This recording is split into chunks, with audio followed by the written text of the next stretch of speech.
Hello भैया, ये बार बार मैं इसका काम आपसे जो पानी ना फेंकना है, पानी ना फेंकना है, ये हमारे अनुशासन के अंदर नहीं आता है।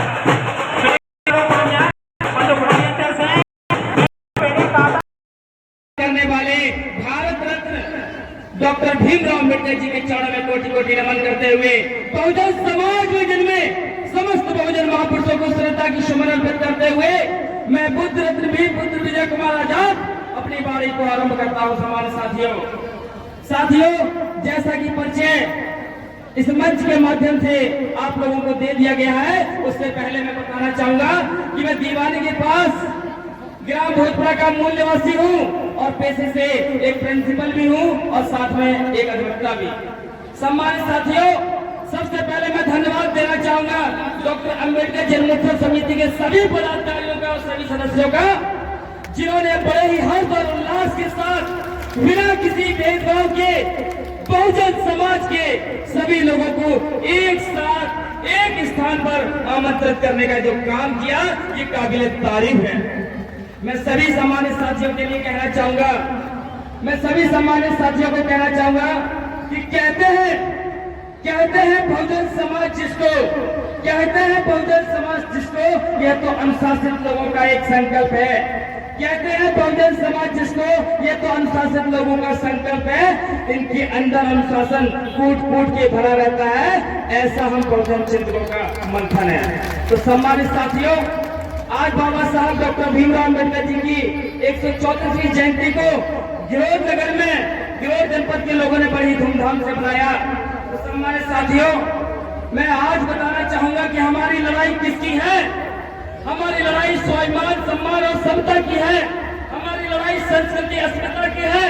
हमारी लड़ाई विरासत की है। सम्मानित साथियों, दम को बढ़ाने वाले तथागत बुद्ध जी की विरासत को भी आप देख रहे हैं, बिहार में कब्जा किया जा रहा है। उसकी भी लड़ाई परम पूज्य बाबा साहब की जयंती वाले दिन से आरंभ कर दिए। सम्मानित साथियों, और 12 मई को 12 लाख बौद्ध बिहार की धरती पर पहुंच रहे अपनी विरासत को बचाने के लिए। सम्मानित साथियों, आज लड़ाई विरासत की है, आज लड़ाई अस्मिता की है, आज लड़ाई स्वाभिमान और सम्मान की है। तो मैं ज्यादा समय नहीं लूंगा क्योंकि आप लोगों ने बहुत ज्यादा मेहनत की है।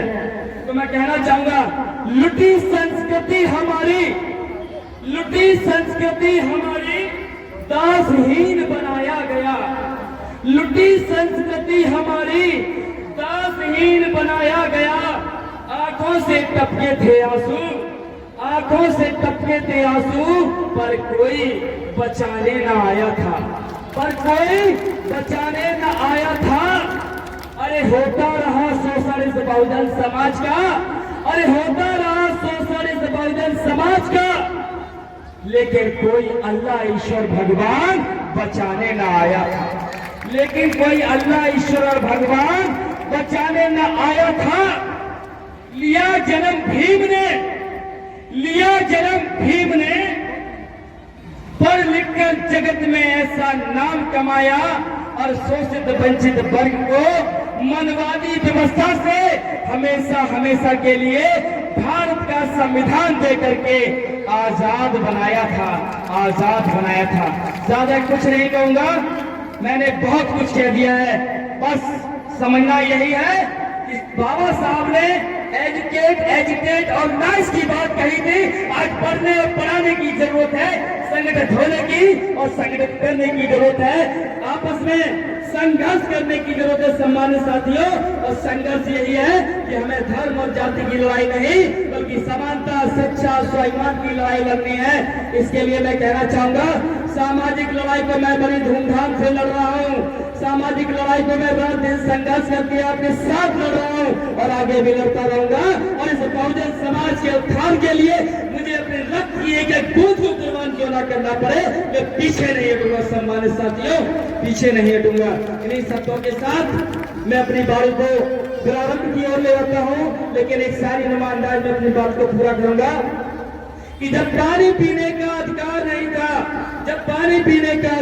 था और पानी हमें पिला दिया और सूट बूट जब तन पर आया तो बाबा साहब को भुला दिया। जय भीम, जय संविधान। और एक बार समिति के सभी सदस्यों को बहुत बहुत आभार और आप सभी लोगों को भी जय भीम, जय संविधान। बहुत बहुत धन्यवाद। परमाति राष्ट्रीय अध्यक्ष जी, जैसा आपका नाम है, आपने वास्तव में हम लोगों में बहुत जोश कर दिया है। हम लोग थक भी गए थे, आपने ऐसे जोश कर दिया है, हम आपके ऋणी हैं। और